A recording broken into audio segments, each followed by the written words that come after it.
Gentleman from Arizona, Mr. Grijalva.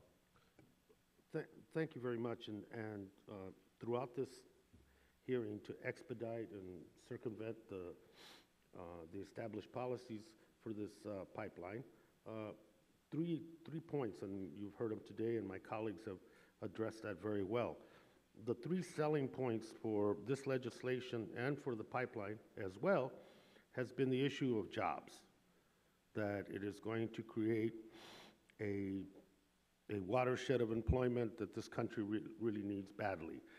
Those figures have been challenged again and again, and we can, and my colleague just did that in terms of employment, and those can be submitted for the record as well.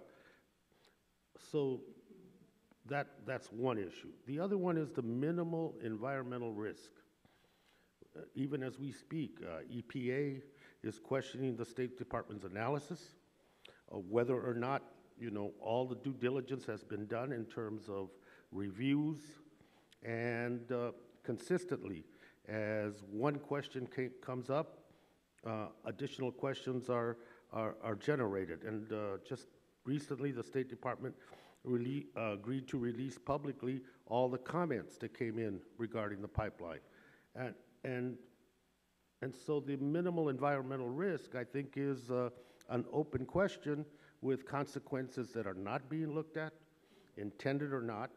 There is no corporate liability in this pipeline, and there is no revenue for the taxpayer. And then one of the other arguments is energy independence, Mr. Chairman, that this is going to be, we're going to be getting oil from our friends, and therefore it'll create independence, and we will be safer because we won't have to be dealing with other countries. This company has stated, and those can be submitted as well for the record, that the primary purpose of the pipeline to those refineries is to export that oil, and to use that commodity, which is a world market commodity, oil, and use it for the highest bidder or contracts that are already existing. This is going to be for exporting this product. All we are is the area in which the product travels through. There will be no lasting impact on the energy independence question for the American people. So I think we shouldn't have a cavalier attitude and just accept collateral damage, potentially, to the environment, a kind of very thin string in terms of what jobs will be created and what will be sustainable.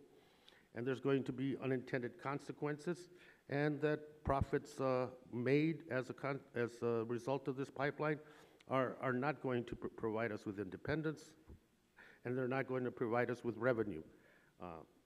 This committee should do its due diligence, should insist that everything be reviewed, and that this decision of the pipeline is, in the long term, and I'm opposed to the pipeline, a short-sighted decision, and expediting it makes the situation even worse. And with that, I yield back, Mr. Chairman.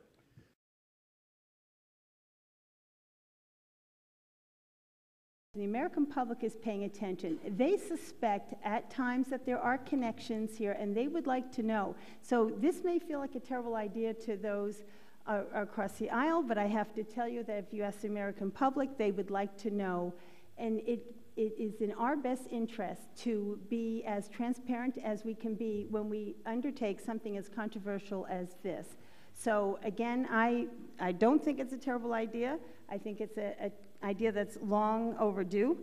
And I also have to say that when you look at the contributions in this, and you recognize that some of these groups have a very heavy interest in the success, and I would name the Koch brothers as one group there. If you want accountability for what our federal dollars do, well, perhaps having accountability for those who decide where those federal dollars are spent may have a good result. Companies know which employees may be politically active, because it says a reasonable expectation.